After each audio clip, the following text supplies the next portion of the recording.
পালাইছে তাকে বন্দি বিনিময়ের মাধ্যমে নিয়ে আসা লাগবে। কিসের পালানো? মানুষের উপরে জুলুম নির্যাতন করে, বিশেষ করে আয়না ঘরের ভেতরে যাদেরকে রেখেছিল এর সাথে যারা জড়িত একটাকেও কোনো ছাড় নেই।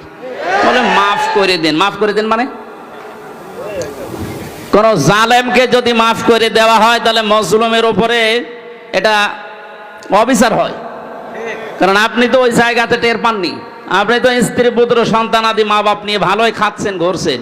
আর ওই লোকটা যে 9 বছর 8 বছর 12 বছর মাটির নিচে, এইদিকে 1.5 হাত এদিকে 1.5 হাত, ও জানেও না যে দুনিয়া বলে কিছু আছে।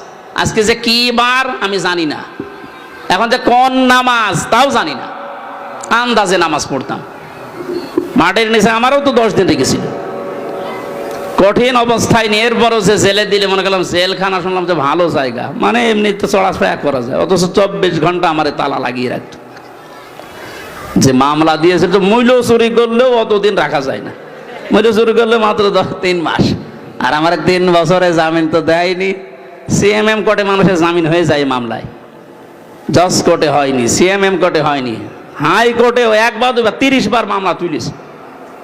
যারা এই টপটো বটন এই জুলুমের সাথে জড়িত আমার মতো হাজারো ভিকটিম এই দেশে, একটাকেও কেউ যেন মাফ না করেন, কোনো মাফ নেই।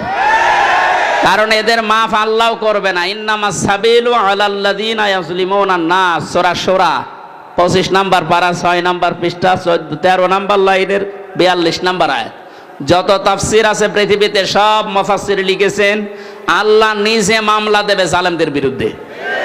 যারা আল্লাহর মামলার আসামি ওদেরকে আপনি বাঁচাতে চান মানে কোনো ক্ষমা নেই এদের।